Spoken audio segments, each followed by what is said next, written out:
Chapter 16. Water. It's not just for breakfast anymore. Quote, "Water is the driving force of all nature." Unquote. Leonardo da Vinci. Have I mentioned I'm not a doctor? Or a meditation guru? Or a New York Times best-selling author? Yet here I am, light, joyful, fulfilled. I might chalk it up to water, an eye mask, a keyboard. Remember that chapter where I wasn't selling you stuff? Let me not sell you more stuff you don't need. Water. I'm feeling the urge for yet another disclaimer. Quote, I'm not a doctor. I get queasy at the sight of blood. I think water is a magical wonder medicine. Like I said, don't believe anything I say without consulting someone who knows what they're talking about and has shellacked diplomas from reputable institutions of education in every profile photo. Unquote. The author. But back to water. If you don't add soda syrup, I do this regularly, don't do this regularly, to your water, it's really all you need for intermittent fasting. Did you read the disclaimer? Please go read books or watch reputable videos about intermittent fasting so you don't break something. But I'm here to say that I love water. I drink a liter every morning. I've even made something of a ritual of it. If it's basketball season, I'll watch a 7-minute NBA highlight on YouTube and drink my water. If I haven't finished my water when the video is done, I chug down the rest of it. If you don't do anything else in this book, this one tiny little thing every single day has been such a wonderful discovery for me. It cleanses me, literally. It energizes me, and I actually like drinking it. Bonus water tips. You read the disclaimer, right? When I'm skipping a dinner, I drink more water. My family thinks it's fairly antisocial. It is.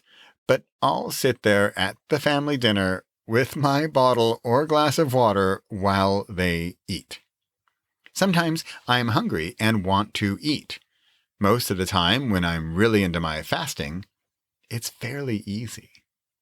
I'll go to bed early. I might have another bottle of sparkling water. Yes, I know, some say don't drink so much sparkling water. Have you read the disclaimer? I'm not saying you should do this. I'm saying I do this and it works for me. Your mileage may vary. Another water secret. This one is a little silly, and some might even find it annoying, but if I drink quite a bit of water at night, say more than a liter, I'll have to wake up earlier to go to the bathroom. If it's past, say, 4 or 5 in the morning, and I didn't have dinner the night before, guess what happens? I'll get up. By the time I'm back to bed, more often than not, I'm feeling rather awake. Usually rather awesome, and I'll head downstairs for meditation. See how fasting and water and meditation work together? Then guess what happens? I slept better, I'm up earlier, I have some water even before my meditation, so I'm not hungry, although I'm rarely hungry so early. Then, if I'm really feeling like a rock star, I won't even have my sugary, yummy, delicious chai, but I'll keep going on the water and get maybe just a single chapter done. It can be that simple. If it doesn't sound that simple, check out the chapter about rituals and either use that or create your own set of steps, a ritual, and do that. Possible? Drink when you're thirsty. Impossible? Drink beverages with water in them. Repossible? Drink lots of water. A little bonus story about the author. When I first met my wife, we both wanted to travel. In fact, it's the mutual love for travel that brought us together. It keeps us together as we still travel as much as possible. We were living in Amsterdam and we went on a weekend trip to Belgium. Then we went for a longer trip to France. We both wanted more. We talked and dreamed and didn't let go of the idea of travel or the idea of traveling together. We thought about going to Europe for a month. How much time could we get off work? Or 3 months? Then we'd have to quit our jobs. If we're going to quit our jobs, we might as well go 6 months.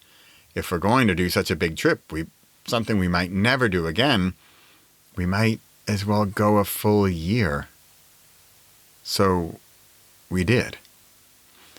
A constant through those 12 months through Africa and Asia was water. In the countries where the quality of tap water wasn't so good and you couldn't even always trust the bottled water, we used our portable water purifier. It was a little device about the size of a liter bottle.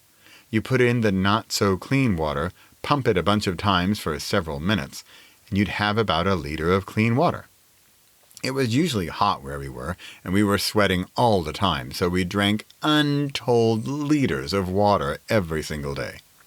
That meant pumping daily, sometimes hourly. At some point, we were so bored with plain water that we started a search for little tablets to give it some flavor, any flavor, rather than just the water. But still, the water was our daily bread, almost literally. We didn't need to intermittent fast back then. We had 17-hour bus rides that provided the same results. As for meditation, see the 17-hour bus rides.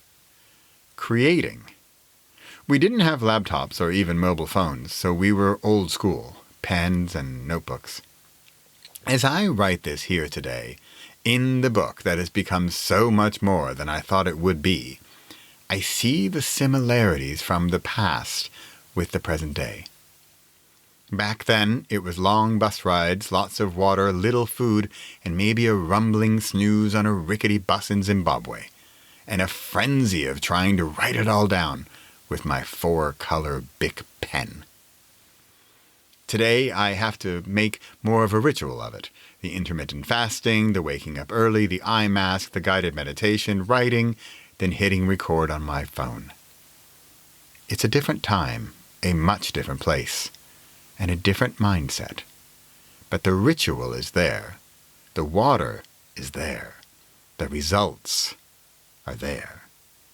The means are right there, available and free to you every single day. Water. Now, I'm going to go see if Luca's awake and see how the Warriors did last night. Possible? Other drinks. Impossible? No water. Re-possible. Water.